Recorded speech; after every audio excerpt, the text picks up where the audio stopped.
mulai dari umur 25. Jadi kalau sekarang lu masih punya penghasilan, belum punya tanggungan berat, tapi juga belum punya aset, lu lagi ngelewatin waktu emas lu buat nabung dan bangun pondasi keuangan.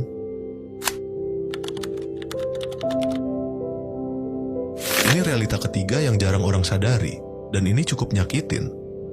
Banyak orang umur 25 ngerasa, ya wajar lah, belum punya apa-apa, temen gue juga begitu kok. Lu jadi merasa aman-aman aja karena lingkaran pertemanan lu juga sama-sama belum punya aset. Padahal, kalau lu lihat realita lebih luas, ada juga kok orang umur 25 yang udah punya aset, udah punya investasi, bahkan ada yang udah bangun bisnis kecil.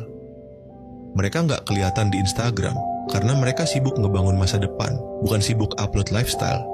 Masalahnya, kita lebih sering bandingin diri kita sama orang yang hedon, yang nongkrongnya rutin, gadgetnya baru, jalan-jalannya mewah. Kita jadi ngerasa itu standar normal. Padahal, banyak dari mereka juga sebenarnya hidup dari utang, pay later, atau ngerelain tabungan buat lifestyle. Jadi, kalau lo ngerasa miskin tapi masih santai-santai aja karena mikir semua orang juga begitu, hati-hati, jangan sampai lo terlena sama standar lingkungan yang sebenarnya juga salah arah. Lo harus punya standar sendiri, bukan standar dari sosmed, bukan dari temen-temen lo yang juga belum tentu aman secara finansial.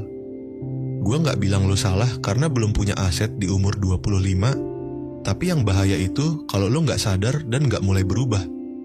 Punya gaji bukan tujuan akhir. Tujuan akhirnya adalah lo bisa hidup tenang, nggak bergantung, dan punya pegangan yang jelas buat masa depan. Mulai aja dari kecil, bikin dana darurat, sisihin 10% dari gaji buat investasi. Kurangin nongkrong yang nggak penting, belajar satu skill baru yang bisa lo jual. Nggak perlu langsung jadi orang kaya, tapi lo harus jadi orang yang ngerti duit lo kemana dan bisa ngejaga masa depan lo sendiri. Jangan biarin gaji lo cuma numpang lewat, ubah jadi sesuatu yang bisa bikin hidup lo lebih aman, lebih tenang, dan punya arah.